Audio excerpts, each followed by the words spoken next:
Hello, team. Welcome to another ATP Geopolitics video with myself, Jonathan MS Pitts. This is a US election special, a Trump Harris showdown, a video late at night as my family sleeps over there, and I am south of quite a few drinks. So if I don't make any sense at all, please forgive me. I'm doing my best to purge myself of all this information I have collated over the last few days concerning the US election as it stands at the moment. The thing to remember, the main thing to remember, really, with everything from now on in this election, is that um, both sides need to do two things. One, mobilize their electorate, their own regular voters, their registered voters who um, might not be enthused to get out and vote for them. So the number one job is to get the ones that you should be getting voting for you, voting for you. Your number two job is get the swing voters and even some from the other side voting for you who could be a little bit sitting on the edge, not too sure about who to vote for or not too sure about who they would normally vote for. Maybe they are feeling a little bit disenchanted with their own party, so you want to take some of them. You cannot win without doing really a good job at both of those things. So what's interesting about the first one is that there are more registered Democrats than Republicans in the US. There are more Democrats, simply speaking, more Democrats in the US than Republicans. This then leads to the kind of old mantra that the Democrats, the more people who vote, the greater the chance that the Democrats will win. Now, it's slightly more complex than that because you've got states and um, the spread of voters across the US and whether different states skew that idea somewhat. But it is, I think, it's more justifiable to believe that if both sides motivate and energize their base, that the Democrats will win. I think we saw that really in 2020 with Biden winning. That both sides really energized their base, and you had record votes from Trump's Republicans, but you had even greater record votes from Biden's Democrats and their electorate, and that led to the Democrats winning. So really, what the Democrats need to do is make sure they get all the people who voted for them last time voting for them again. They should be all right. But the problem was that Biden came along. He didn't come along. He was voted in 2020, but people who had voted for him in 2020 were less than enthused by his age, by where things were going, really. I guess not so much on policy. The policies were good. They've achieved quite a bit. The economy's doing really, really well. But people were just not feeling like Biden was on fire, that they the polls were suggesting that this was a shoe-in for Trump. And that was that first element. So the Democrats were struggling to get their base motivated and ready to go out and vote for Biden. And that made it even more difficult because your base. Then you need to go out and attract all those other voters. So it's very hard to attract other people who are kind of sitting on the fence if your own diehard voters are less than enthused. That was a problem for the Democrats. Now you've had this change. You had Trump. Who remembers attempted assassination on Trump? It just seems like forever ago. We've just forgotten about it. It's not in the news at all. And just those few weeks ago, it was thought that Trump was a shoe-in, that he had had that assassination attempt. It was all going very well for him. He couldn't lose it. Biden was too old. The worm had turned, and Trump was in. And then Kamala Harris came along, and Tim Walz now, and you've got this massive surge of enthusiasm for that ticket and for the Democrats. And what you're seeing is that base coming back to the fore and saying, we are enthused enough to go out and vote. And we're all going to go and vote for Harris Walz. So brilliant. First job done for them. Second job, attract others. You're starting to see an awful lot of endorsements from other, Republicans from certain. We've seen Georgia Republicans come out and publicly endorse Harris. We've seen Larry Hogan. We've seen a number of Republicans do that, and independents as well. And so it's looking like Harris Walz, that ticket is attracting those others and some Republicans. You've got these Republicans for Harris, you've got Haley voters for Harris, all these groups that are really showing that the Democrats have done a good job of taking those other voters. But on the other side, with the Republicans, we've just heard recently that. So remember, go back to this first idea of we need to get as many of our voters voting for us, the usual voters we're going to get. And that's going to include Tim Pool and Joe Rogan and Nick Fuentes, like the far right white supremacist Nick Fuentes, Joe Rogan, and initially Tim Pool had said they were going to vote. I don't know about Nick Fuentes, but the other two said we're going to vote for RFK Jr. Whoa, this is a really big thing. Joe Rogan has the biggest podcast in the world. Okay. And for him to say that is massive. Tim Pool has a huge, over 1 million following. He is, I despise the man, but he is a big, big name in the vlogging world. Now, we'll come to him later because he said, he followed Joe Rogan and said, yeah, I'm going to vote for RFK Jr. And loads of pressure got put on him and he's kind of changed his mind and walked it back. But you are seeing the Republicans struggle to enthuse their base enough that they get that core number of voters, and then they struggle. They're not even, it doesn't seem they're even bothered with trying to get those independents and people in the middle, those swing voters. It's just insane the kind of policies they're going for, really alienating certain demographics and calling, cat ladies, calling out cat ladies, and so on and so forth, and going down the hardcore anti-abortion, anti-IVF route that I think is just very divisive and plays well to the core base, but doesn't attract those people in the centre. So I think it's looking at the moment. Remember, all we're worried about in terms of all the news bits I'm going to show you and all of the clips of rallies I'm going to show you is, does this look like, one, the side that's talking or the news nugget that I share helps enthuse their base and motivate them to get out and vote? And two, does it attract the centre voters, the swing voters, the independents, and those really key demographics?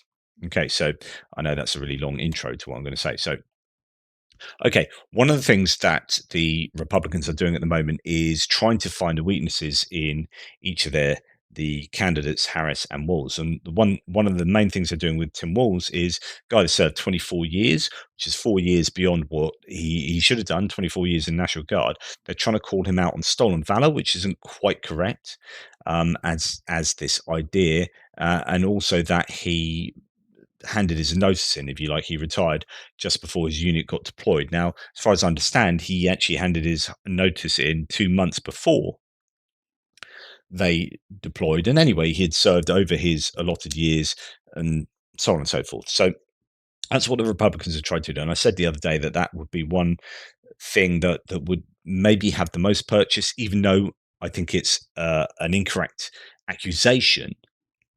I think there will be some mileage in that. And in fact, I've had a number of trolls on my threads talk exactly about this and make these claims. Adam Kinzinger, former Republican and also veteran. So was Tim Walz supposed to just serve until infinity after he was retirement eligible because his unit might get deployed? Most career military eject at 20 years. Tim did 24. And in fact, here is Adam Kinzinger on the Bulwark podcast. These are former Republicans not happy with the state of affairs. Swift boating of Walz is sick, inaccurate, and will fail. Talk about that. I have tried to not become angry during this cycle because, I mean that. Like, I want to be a professional, like, angry, not really angry. I am furious about this attack. Now, let me take it from the broad perspective and cut me off if I'm spinning too long because I'm going to rant about this. Roll, baby, roll. So on the 50,000-foot overview, if you ever served in the United States military, why in God's name would you run for office? Because what you have done is, yes, you have done what 99% of the country won't do. But now it has become acceptable to parse through military records, look for any time you said something in a public comment that might have been a little bit inaccurate, or take a completely normal thing that happens in a military career, explain it as something differently to people that don't understand how, for instance, military retirement works, and make it look like you abandoned your unit. Now, let me go into the details of this. So Walz retires at 24, I think, years, 24 years in the military. Let me be clear about one thing. He could have retired at 20 with a pension. He stayed for 24. That was 4 years after 9/11 and 2 years after the start of the Iraq War. So I retired from the Guard as well. I retired at 20 years. He stayed 4 more years. Eventually, he makes the decision to retire. Now, it just so happens that a month later, his unit gets called to say, you're going to deploy. But he had made the decision to retire prior to that. The other thing I'll say is this. When they said that he is claiming to have worn a rank that he didn't wear is complete bullshit, okay? So how military retirement works is in 20 years, after 20 years, you're eligible to retire. You retire at the rank you last held for 3 years, okay? So when I became a lieutenant colonel, the year I finished my 3rd year as a lieutenant colonel, I was then eligible when I retired to retain the rank of lieutenant colonel. Got it. Had I gotten out at 2 years, I would have reverted to major. That happens in about 20% of retirements. That's what Walz did. He reverted to senior master sergeant. So wait, which rank did he reach? What was his highest rank? Chief master sergeant, which is like the highest rank in the Army, the highest enlisted rank in the Army. And then since he didn't finish his education requirements for that, which happens all the time, and since he wasn't in that rank for 3 years, he reverted to senior master sergeant. That's not like a disciplinary, demotion like Captain Ronnie Jackson got, and he still has admiral on his Twitter bio. He says he's a rear admiral. He was demoted for disciplinary reasons to captain. So I could go on, and I'm happy to answer any questions, but what makes me furious is not even so much the attack on Walz, as unfair as that is. And I'd be this furious if people were attacking J.D. Vance, by the way.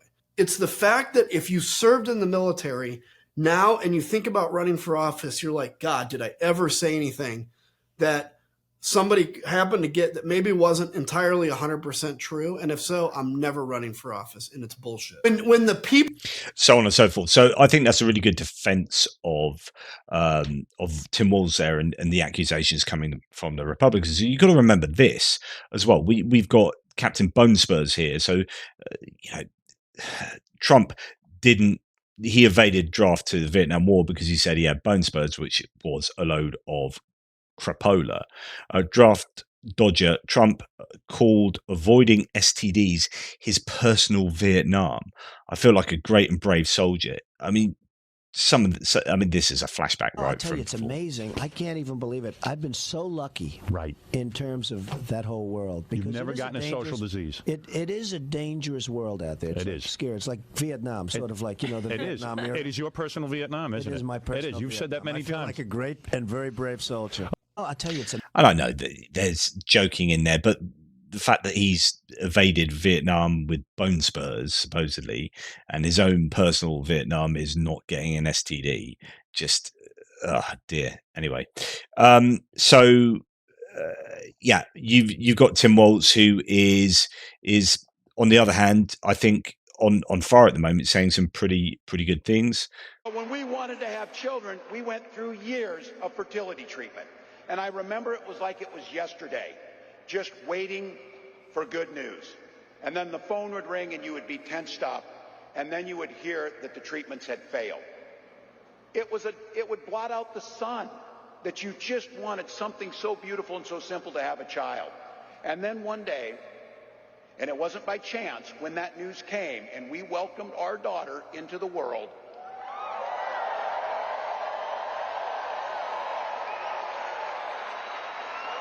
we named her Hope.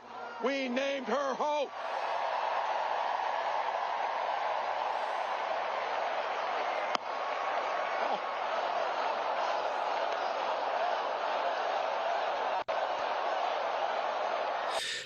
So think about as I've said before, every element I'm going to be including in this video, how does that play with particular demographics? And here he is being pro IVF, saying, look, I had IVF children, and my daughter Hope is called Hope because she was our hope. We were hoping IVF would work, etc., etc. And of course, many of the Republicans are calling for an end to IVF on account of, I presume it's on account of fertilized embryos being thrown away after the successful IVF takes place, unless you freeze those as well. So you basically you will inseminate eggs, fertilize eggs, and you'll do more than you need because you select like the healthiest of the ones that you do. But all the other ones, sometimes you implant multiple fertilized eggs, but generally there will be a number of fertilized eggs that then get thrown away. And then, because many Republicans think, with some kind of pseudo-religious background there, think that these are human beings. And I can give you philosophical arguments against this being any sort of a coherent position. It's not.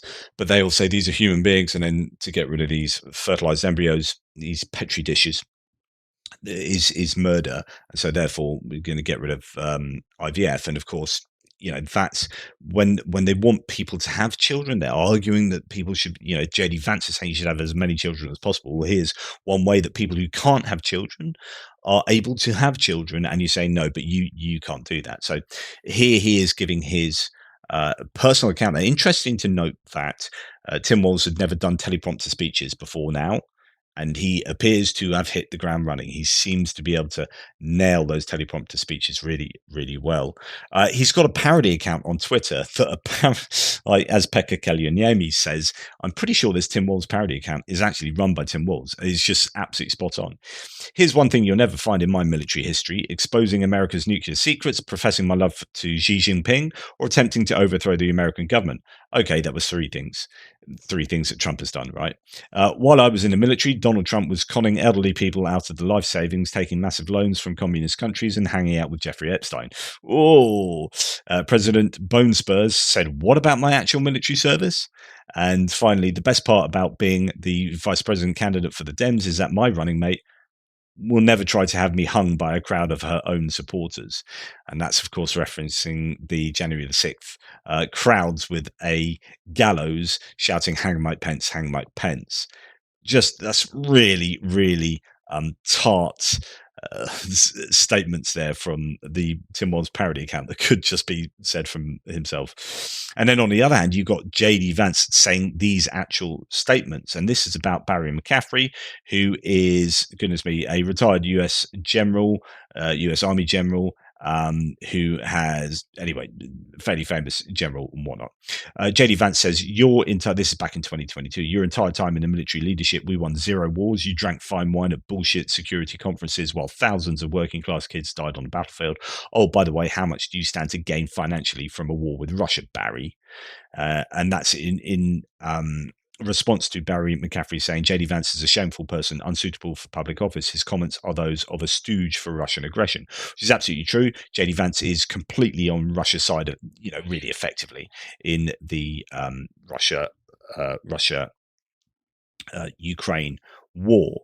And then Barry McCaffrey replies to JD Vance's screed there with, well, two of those kids that JD Vance referenced, kids dying on the battlefield, etc., etc.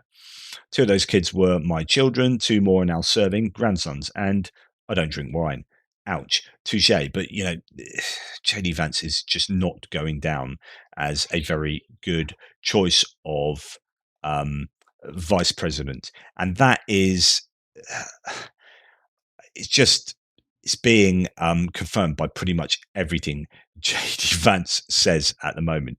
He is, and apparently part of the reason why Trump is sitting back in, and this is what Anthony Scaramucci was saying the other day on the Rest is Politics US, saying that by all accounts he's sitting in Mar-a-Lago at the moment, hasn't really done anything for a week. I know he's just come out and done a Montana rally, but he's sitting back in Mar-a-Lago because he's stewing over the JD Vance decision. He's also stewing over the polls that are out at the moment, and just everything's going wrong for him. And he's apparently trying to get his old team back together. He's phoning people, trying to get the team that won it for him back in 2016 to operate for him now. So we're now going to go on to a section on disinformation, and the segue into this, because disinformation is a real problem in the election, not least with Mr. Elon Musk, but we have this new bit of data coming out that Republicans and Republican-leaning independents account for the decline in perceived importance of childhood vaccinations. You know,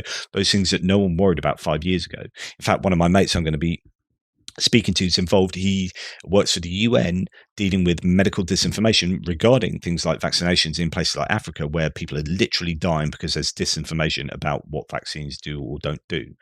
And so 5 years ago, no one was really worrying about vaccines. You'd get your children vaccinated and heard that herd immunity was really really effective, because you have over the tipping point of people vaccinated, and it was already good. And now people are allowing disinformation to spread through social media platforms, and that disinformation is finding a fertile ground with many people who are now clearly not believing what they used to believe. So we have got a real serious drop-off on Republicans and Republican leaners who think that childhood vaccination is extremely important, going from sort of 57%, is it, to 26%, so over half. And the Democrats, on the other hand, have actually gone up a tad. So this is incredibly bad news, but it just shows that disinformation is rife in this is one context, but it's in many contexts, and social media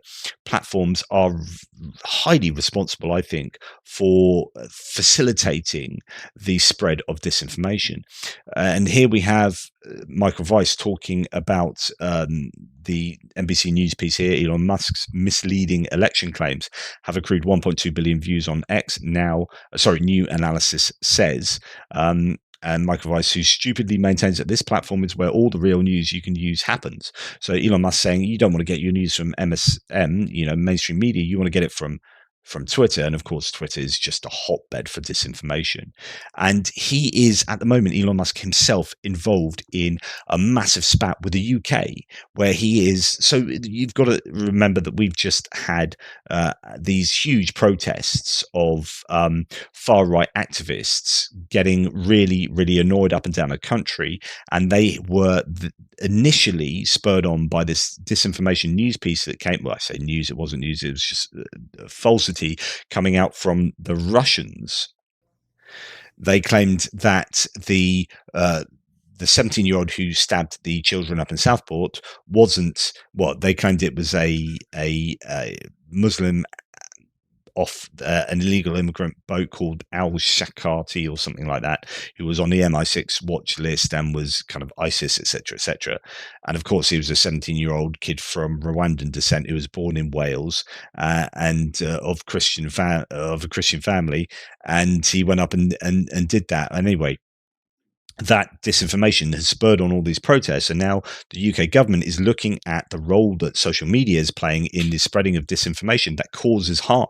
It's literally facilitating or motivating or just causally responsible for people going out on the streets and causing damage to our society, but also to public entities.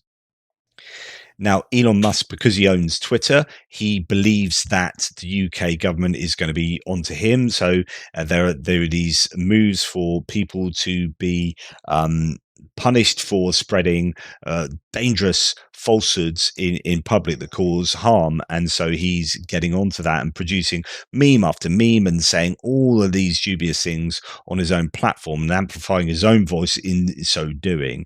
And it's there are many people from the left to the right. So you've got the Daily Telegraph writing articles on this, over to the Guardian. Everyone seems to be pretty disappointed in Elon Musk claiming that there's going to be civil war in the UK. But yeah, seriously, some of the things he's saying at the moment are incredible. Anyway, He then says, freedom of speech, this is Musk, is a bedrock of democracy. If the truth is suppressed, it's impossible to make an informed voting decision. The degree to which freedom of speech is being undermined around the world is extremely alarming. To which Ron Filipkowski says, all free societies limit speech to varying degrees. That's why we have defamation laws, slander, laws against threats, stalking, incitement, false statements to police and 911 operators, etc. When you promote and amplify fake videos and stories to 150 million people, that's not cool. And I've done several videos on freedom of speech. You can go and check that out to see my views on freedom of speech.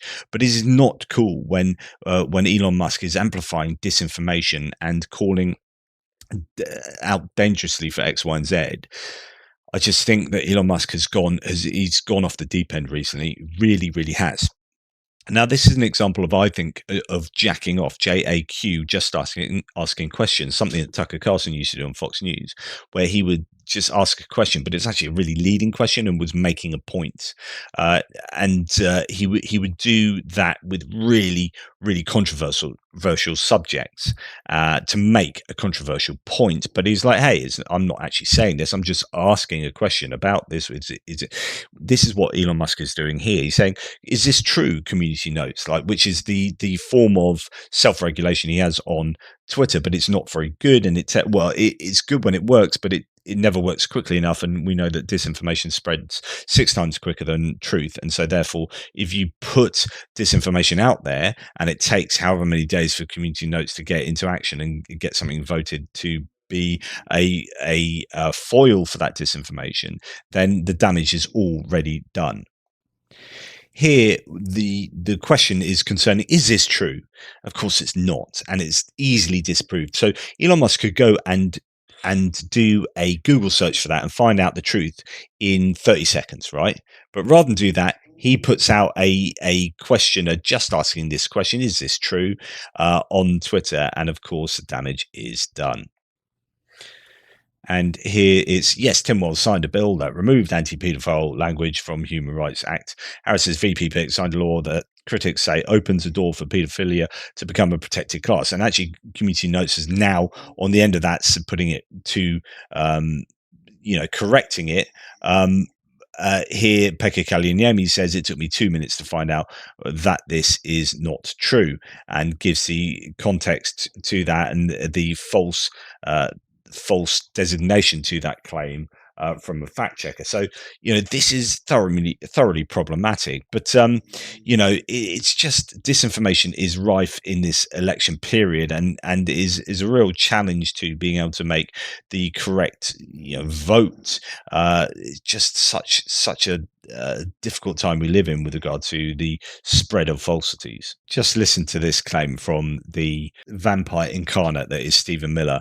Just absolutely incredible. A lot of other people have been convicted of crimes, Stephen. A lot of innocent people have been persecuted by a corrupt system. What kind of corrupt system throws Republican lawyers in jail for offering good, sound legal advice, but does nothing with secretaries of state who plainly violated their own state laws and constitutions? How many people are in jail right now? Joe Biden and Kamala Harris are the #1 traffickers of children, girls into sex slavery on planet Earth. Okay. How many people are in jail for that? We've gone this far, and we've gone this far in an exchange. We're not doing just anything you want to rip off the internet that's false, and we're not doing defamation here. As you know, there's other Trump allies who've gotten a lot of trouble for that. We're not doing that here. You want to talk about democracy. You sound right now. I'll let you respond. We are running over on time, but you sound more outraged about what. Stephen, I'm going to finish the question. I'll give you time. You sound tonight more outraged about what you allege is that double standard, and I've given you time to explain it, than the people who battered the cops and led to deaths and stormed the Capitol. It's just absolutely insane that he'll make that claim. Joe Biden and Kamala Harris are the #1 traffickers of children, girls. It's just really, really, but it's just outright bonkers nonsense that is being spread, and some of it is really disingenuous and insidious and very subtle, and others it's just outright lies, in-your-face lies on national television. Conservatives, says Brian Kresenstein, are so frustrated that Kamala Harris is seeing crowds double the size of Trump's that they are creating fake Craigslist posts pretending that Harris is paying people to attend their rallies. Do people really think that politicians post ads on Craigslist for rallies? Quite incredible. And there's the advert, the fake advert that is being posted to make it look like the Democrats are getting actors to turn up for these rallies, and we'll see that's clearly not the case soon. Now, where it admittedly gets a little bit funky is that the couch intimacy claim about JD Vance came out of thin air. Like, that was no one. I don't know if we know exactly where it came from, but it was this sort of meme that developed that was itself disinformation. That was not true. I mean, JD Vance didn't do that, but it's become this joke thing. But it's interesting now to see what the Republicans are doing, attempting to do in reply to that. So MAGA, says Pekka Kaliniemi, MAGA cheerleaders are still absolutely fuming over the JD Vance F the couch thing, that they're trying to come up with their own fake story about Tim Walz. Naturally, Donald Trump Jr. is also doing his part, probably. Well, I won't say that because that's disinformation, possibly. So, wait till I find out about Tim Walz's gerbil thing. Oh, now tell me that he doesn't have a gerbil thing. He has a horse thing, says someone else. Ian Miles Chong, who is an absolutely despicable human on Twitter. And then you start seeing these Donald Trump Jr. big if true, like talking about bestiality basically with a horse here, and a meme like that. And then, listen, stolen valor is about as bad as it gets.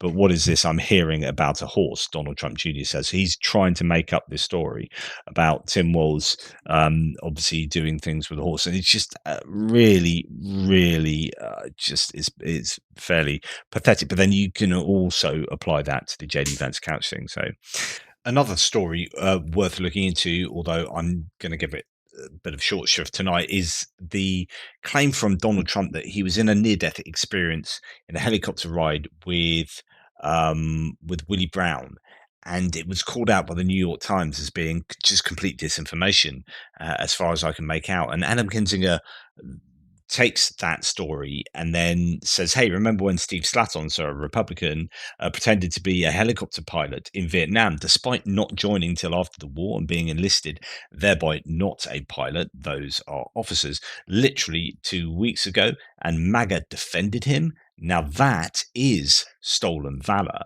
And Wendy Rogers, another Republican from Arizona, defended him. So when there is actual stolen valor stories coming about a Republican who has lied about their helicopter experiences in Vietnam, Republicans look the other way. And there's this story of Donald Trump in this with Willie Brown, as mentioned, that the New York Times called out, and Donald Trump had a right old rant about this on Truth Social in the caps fake news story done by the failing New York Times on Willie Brown and his little helicopter ride with me many years ago. There were logs, maintenance records, and witnesses. There were also a story on Willie and me. Why can't the radical left failing New York Times write accurately and fairly on me? See, following Truth. I only have one major goal in life, and that is to perhaps make America great again. Wouldn't that be a good thing for the New York Times? Think of it. They could be great again.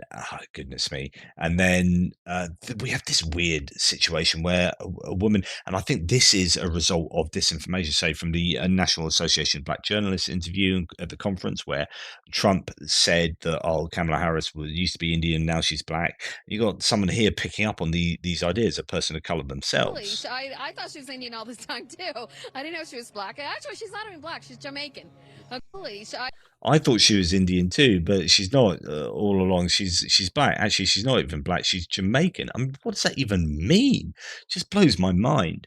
Anyway, moving moving to a different topic here, Wall Street sees the best day of trading in nearly 2 years amid recovery rally. So you've got the Democrats being able, or should be able, to campaign on a really good economy.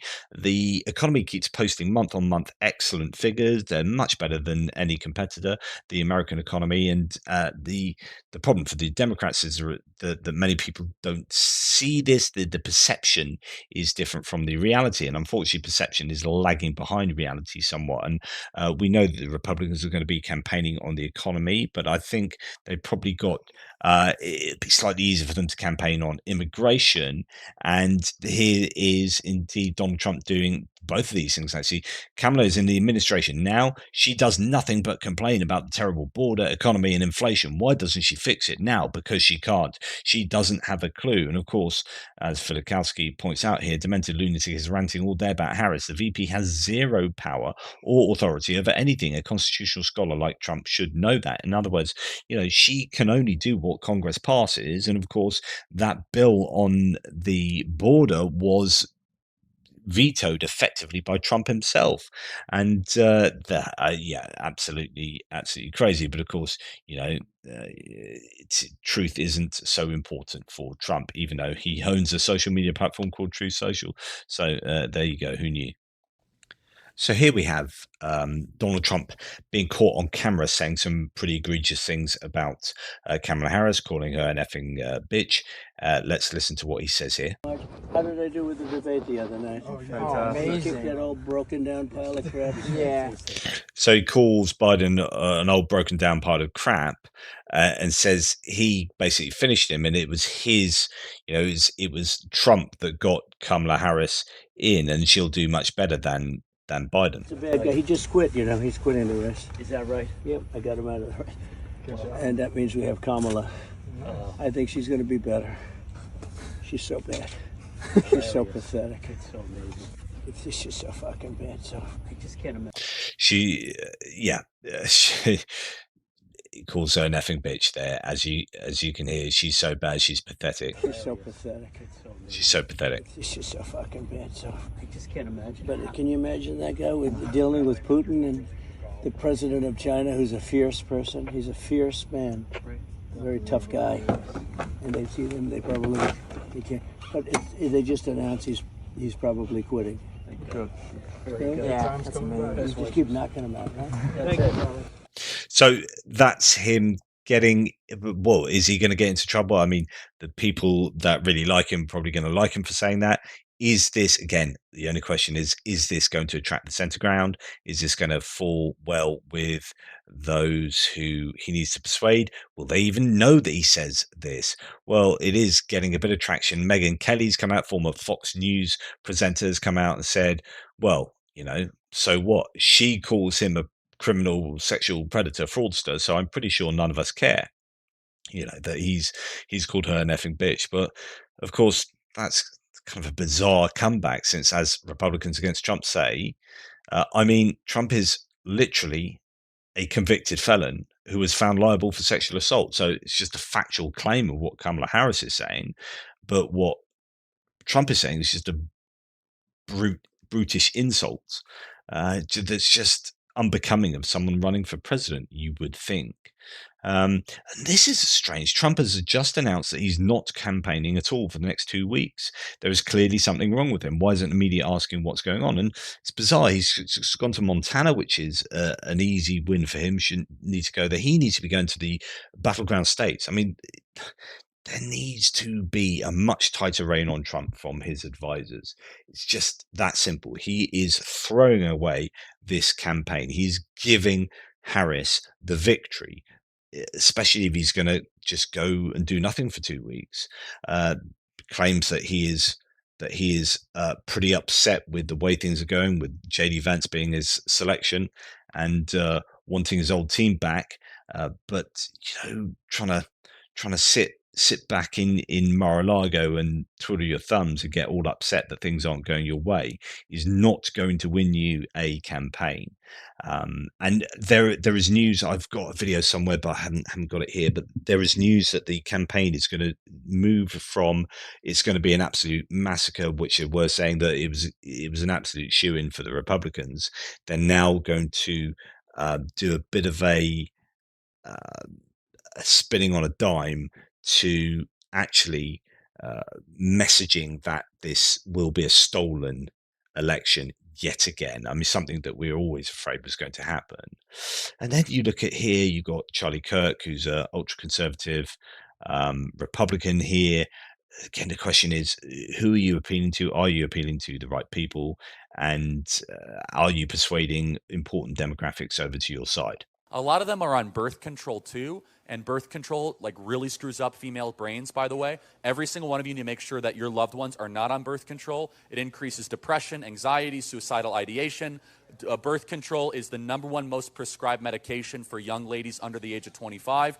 They will give young ladies birth control for pimples, for acne, to control their moods, their period. It is awful, it's terrible, and it creates very angry and bitter young ladies and young women. That bitterness then manifests into a political party that is the bitter party. I mean, the Democrat Party is all about bring us your bitterness and, we'll give you free stuff. It's like we'll trade you, bitterness for stuff, essentially. That's like So women are just bitter because of birth control, and then they join the Democrats, and Democrats are just bitter because women are bitter because birth control. Just really, is this what is going to win you elections? I mean, you are up against a super enthused Democratic Party and a super enthused and energized Democratic base, and it is a real challenge, and going down that kind of route is just not going to help. Here is the Kamala Harris Tim Walz rally in Nevada. Well, this is just a line, people lining up for 5 hours. Look at the excitement.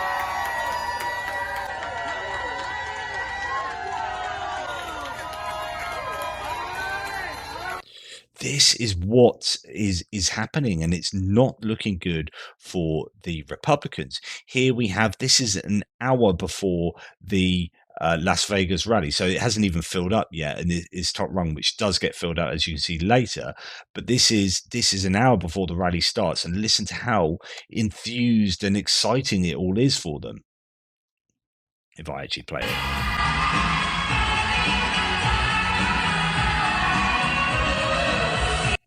They're just getting ready to have a good old party down there.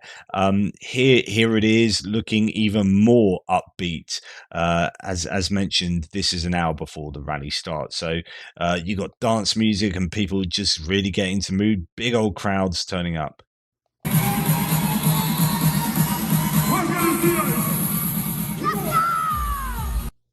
And of course, I won't play that, unfortunately, because of the copyright infringement, no doubt. But they are having a whale of a time dancing, and it's like a big rave in there. This is the excitement that the Harris Walz ticket have got at the moment. They're really playing this well. And this says Kamala's wins here. While Donald Trump is hosting an empty and miserable rally, Kamala Harris just entered the arena to thundering applause. Check this out, a similar situation, but this is just as she enters, and the excitement is palpable. And now you've got a full arena.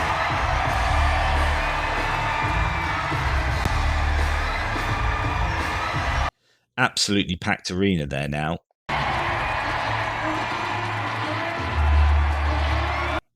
And they know how to G people up. Basically, it's just really good management of these venues here.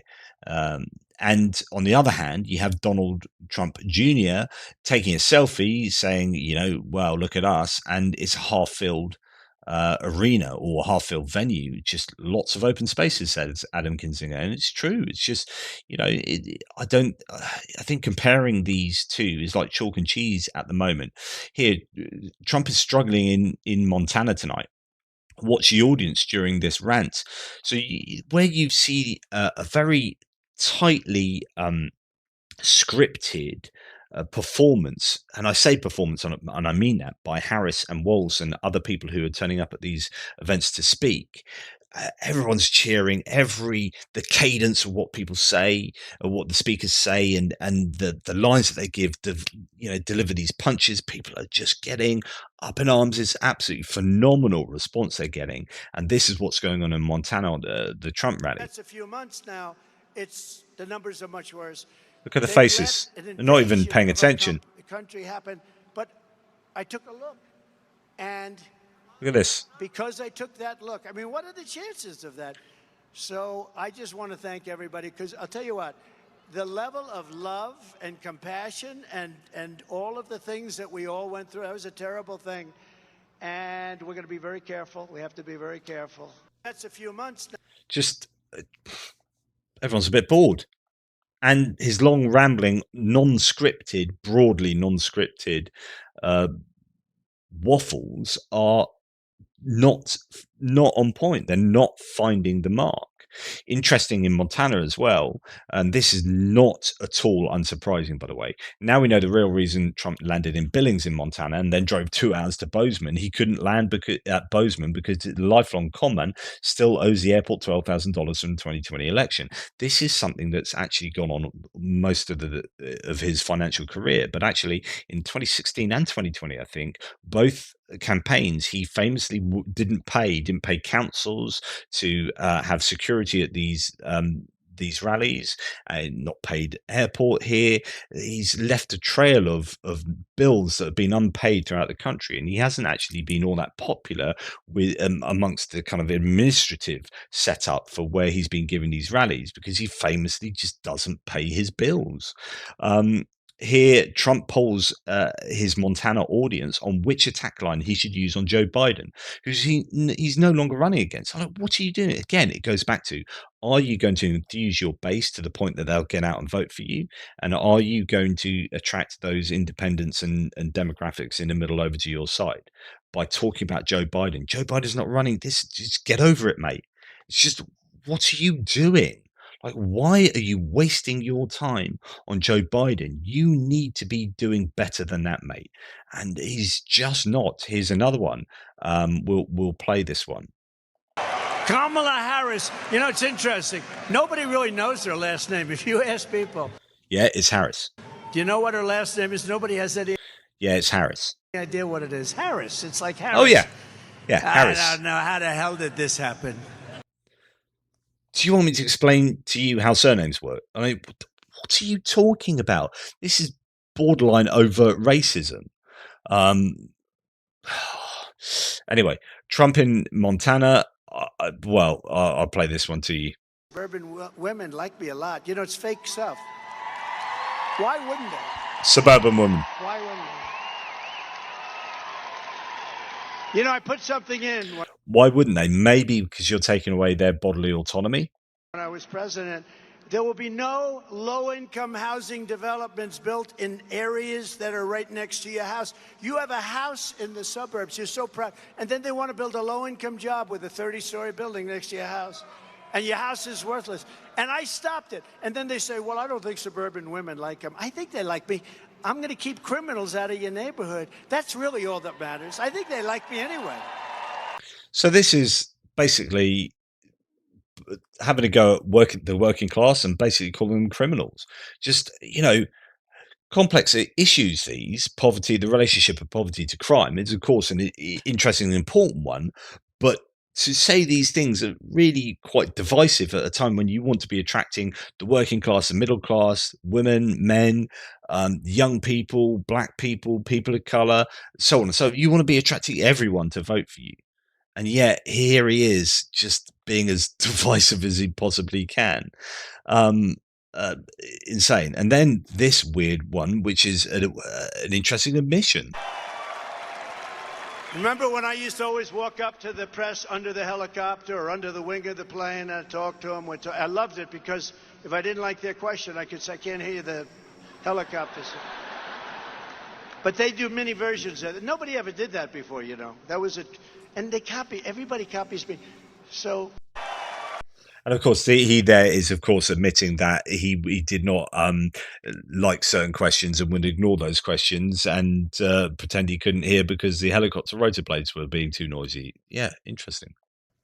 I've had to finish this this video off in the morning due to snoring family members. So where were we? Excuse me if I have lost the thread completely. So here we have Trump's rally and the idea that there is Trump fatigue and that it's real. I'm not really going to play you too much of this video just to show you that the crowd's again not full and people is rather downbeat. He's not exactly instilling the same kind of enthusiasm that we've seen from the Harris Walz ticket and those speaking with them. I mean, here we have people who are kind of up for it, but it's not full. And this is right near where the president's speaking. Let's play some of this.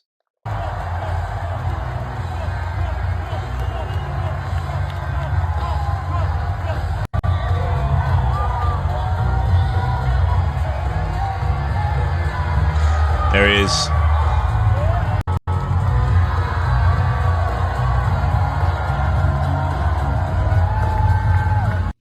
Again, people are shouting loud enough, but it's just the kind of empty seats situation that you see there.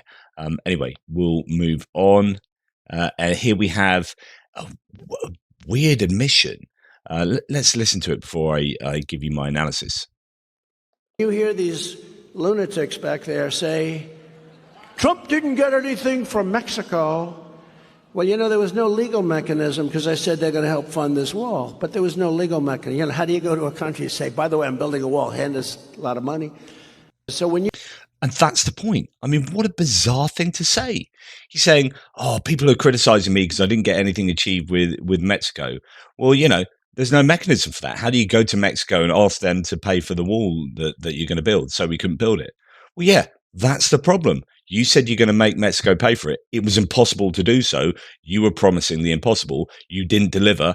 That's why people are criticizing you. So what an odd thing to say. Oh, they're criticizing me for this because it was all a load of baloney, and this is why it's baloney. Yeah, it was baloney. You're rightfully criticized for it. Right. On the other hand, this is how Tim Walz is being effective in his campaign speeches. And then just think about the enthusiasm. Look at the people behind. It's a packed crowds, packed arenas. Hey.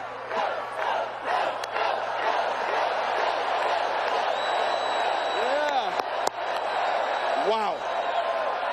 Well, you might have seen a few people showed up in Philadelphia the other night.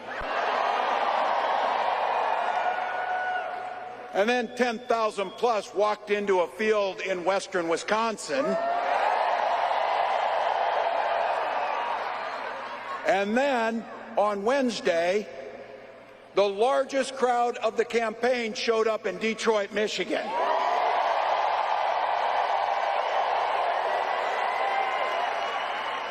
But Arizona just couldn't leave it alone, could you?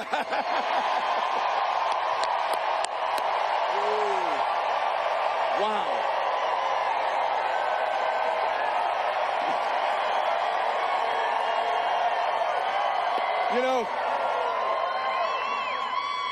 It's not as if anybody cares about crowd sizes or anything. So. And of course, that is in reference to Donald Trump, who cares enormously about crowd sizes. You remember the inauguration, comparing it to Obama's inauguration, wanting it to be more popular, have more people there. And of course, there were fewer people there, but he claimed it was otherwise. Then this bizarre situation recently where he claimed that there were more people at the January 6th insurrection than at Martin Luther King's I Have a Dream speech. It's just really bizarre. He cares deeply about sizes of crowds, and you got Tim Walz playing on that and also just whipping up the audience and make it relevant to them, bigging up Arizona there. And here we have a Congresswoman Titus now talking again, being very pointed about some of these Democrat claims. Here we have another reference to the couch that I know is not correct, but it's something that the Democrats are really playing on at the moment. And JD Vance is the laughingstock in that regard, but also playing on this idea that that JD Vance has got it in for cat ladies. She's a lady with a cat, and JD Vance came out and apologized to cats, but not to the women. By the way, I'm one of those miserable, childless cat ladies.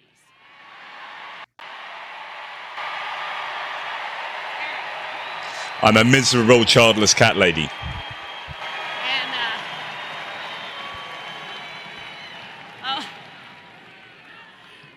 JD Vance apologized to my cat, but he didn't ever apologize to me for what he had to say. So I got a word for JD Vance. You better hide behind that sofa because we're coming for you. And, you know, all their Christmases have come at once with these kind of easy wins in terms of jokes against JD Vance, etc., etc. And they're playing on it, and the crowd are absolutely loving it, whipping up the crowd there.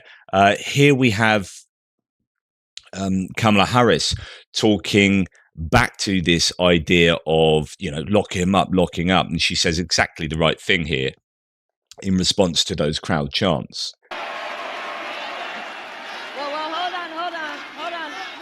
The court's going to take care of that. We just don't beat them in November. We'll beat them in November. So let's rely on the courts to sort that one out. We're just going to beat him in the elections in November. That's a great response to that. And here we have Kamala Harris talking about some actual substance and policy. They're going to raise the minimum wage and also eliminate taxes on tips for service and hospitality workers. This is something that Trump has then publicly come out and said, hang on, you just nicked that off us. That was our idea. That was my idea. Two things to say. First of all, that's quite a common approach, and it's quite good to take the rug out from under the opposition in politics. This often happens in UK politics, where one side will take on the policies of the other, and it's, you know, if they're good policies, then it's a winner, and the other side doesn't get to use that as a policy that they can have over the either the ruling government or the opposition or whatever. So it's a common way of doing things, but I'm pretty sure Pod Save America were reporting on this being a Democrat policy months and months and months ago. And so I'm not sure that this is a case of the Democrats stealing this off Trump.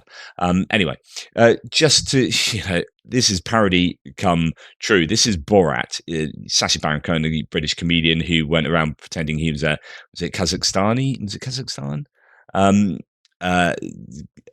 He was going around America in one particular TV movie where he was in Borat pretending to be that from that neck of the woods, and people were drawn in by this. People believed him, and he got them to admit certain things, say embarrassing things, and catch it on camera. And he did that with a bunch of Republicans, particularly. Now, this is what he dressed up like, as a parody of the kind of American voter of a certain type there. And then you got Vivek Ramaswamy, just parody writ true there. Just ridiculous almost, it appears to me anyway.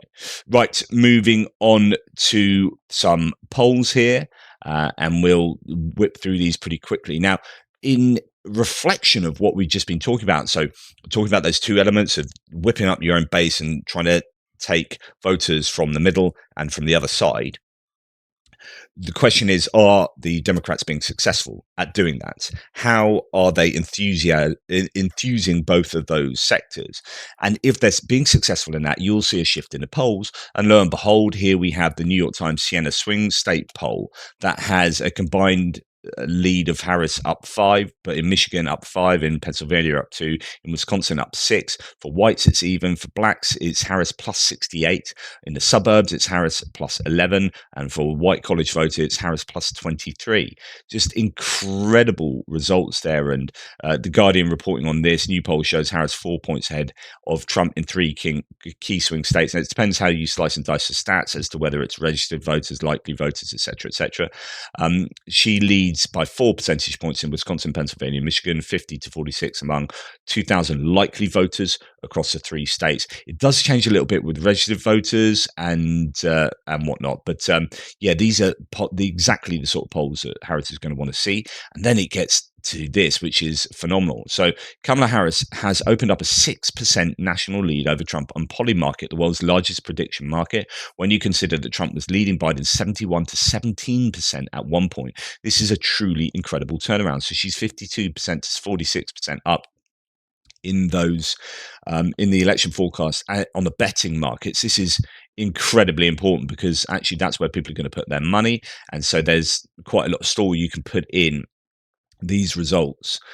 Really good news for Kamala Harris. And then we have independent former Minnesota governor Jesse Ventura saying this is another endorsement. I'm going to be selfish. A few years ago, I got the opportunity to see the United States elect its first black president. I didn't think that could ever happen, and they even reelected him. Well, now I'm going to be selfish again. I've only got a few elections to go. I'm 73 years old now, so the window's closing. I want to be alive to see the first woman president of the United States of America and the first woman commander-in-chief, and we've got her right now. So that's another endorsement coming in. You've got, as mentioned, Joe Rogan coming out and saying he's going to vote for RFK Jr. and that's incredibly important because Joe Rogan has the biggest podcast in the world, most popular podcast in the world. Tim Pool came out and copied. He's a very prominent conservative vlogger. He's then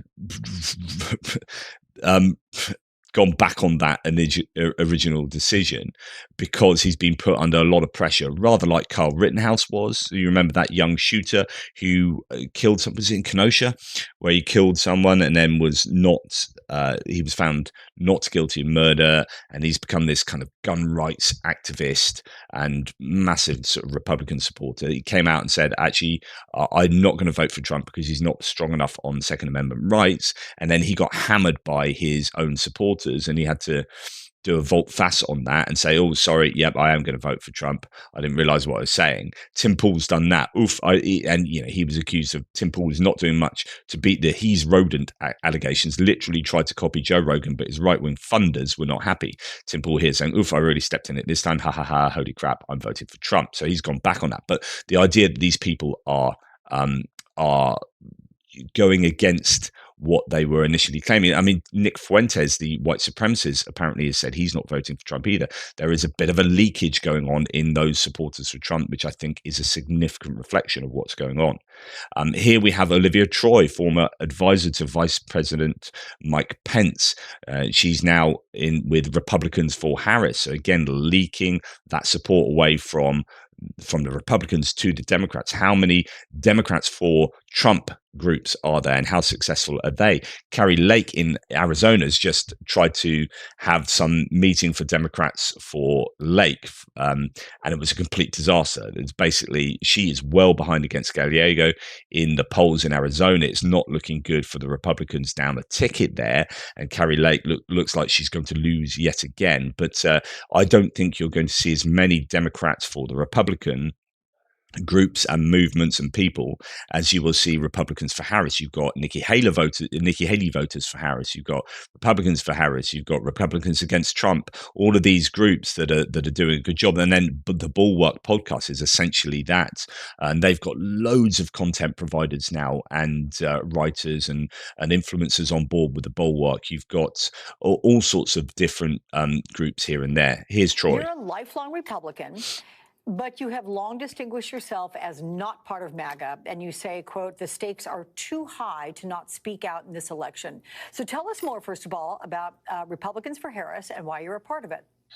So this launched today. It's an initiative to grow this bipartisan coalition to support Kamala Harris and get her to victory. I think a lot of us lean conservative, as you know, and I think what is happening here with the Republican Party, we believe is dangerous and extreme. And I think we need to get back to the values of, observing the rule of law, of standing with our international allies and actually providing true leadership to the world, which is something that Kamala Harris has exhibited during the Biden administration.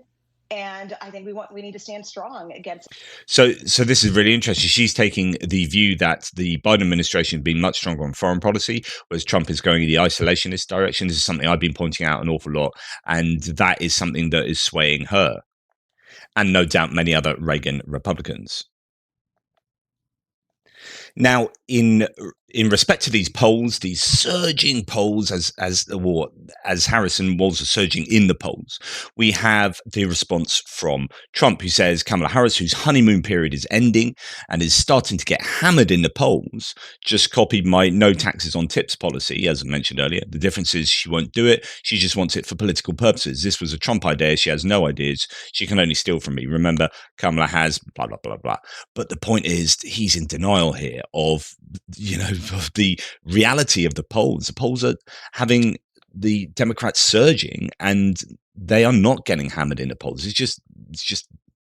I wonder in these situations whether he's outright just lying and knows he's lying, or whether he's looking at internal Republican polling and just duping himself. It's rather similar to kind of Putin and living in an information bubble in Russia. Is Trump here the same? Is he believing what he's being fed? Is he being fed nonsense, etc., etc.? Okay, and you have Simone Biles here, the four gold medal winning Olympian, supposedly giving $4 million, $1 million for each gold medal to the Harris campaign. You've also got a claim that Taylor Swift has donated to the Harris campaign. Not 100% sure about that, but yeah, some real big donors, and that is affecting. I mean, look at this statistic. That is affecting the war chest that the Democrats have and gives them a greater chance of winning. Total donations across Act Blue have now reached $500 million in 3 weeks since Kamala announced her candidacy. You read that right. They've raised $500 million for Democrats and Democratic causes since July the 21st. It's just an incredible statistic there for the Democrats. And then finally, I'm just going to leave you with this. When you talk about who has the greatest reach across different demographics, and who has the enthusiasm behind them, and who can engender that real positivity. You look at something like this. I'm going to leave you with this. I don't miss. Oh, what's your name? Australia. Australia? Yeah, no, Australia. Oh, well, it's nice to meet you. Nice to meet you too. Are you gonna remember me? I will remember you. Yeah, she looks up to you. You do? Yeah, when I heard about you were coming, I was like, I had to tell my mom. You tell your mom, but here's the thing that I want you to know. Okay. I really am counting on you. Okay. Okay, wait, look me in my eyes. Okay? I really am counting on you. Okay? Okay. And I know how smart you are. And I know how special you are. And so you always require that you are treated that way, and know that you are so wonderful. And you can do anything you want to do. You hear me? Yeah. We have an understanding? Come shake my hand on that. All right? Okay. Okay. Have a good one. You too. Think about that appeal to young people. Think about how she's dealt with that. I don't miss. How she's dealt with that situation, and this is someone who's operating on a different, I think, in a different domain entirely than Trump. I mean, Trump could do something like that to, I don't know, an old white guy or a UFC fighter. Harris has that appeal across other sectors that Trump, I don't think, can touch. And you could say vice versa, right? But this kind of outlook, who do you think at the moment is odds on for winning the election. And according to Polymark, it's Harris Walz. So and anyway, that's my take. There's lots of stuff coming out, loads of rally excerpts, lots of polls, and so on and so forth. But that's my rambling assessment of what's going on. I really think this is now in the hands of the Harris Walz campaign, and 90 days is a long time. Things can happen. You've got October surprises to consider, but I just think that surge is very real. It's very organic, and as well as that, they have $500 million to pump into advertising. It's Harris's to lose, and if they don't make a misstep, and if they can bat off these criticisms, such as the Walz stolen valor stuff, then I think they are looking pretty good at the moment. Let me know if you think otherwise and why you think otherwise. Anyway, take care, guys. Speak soon.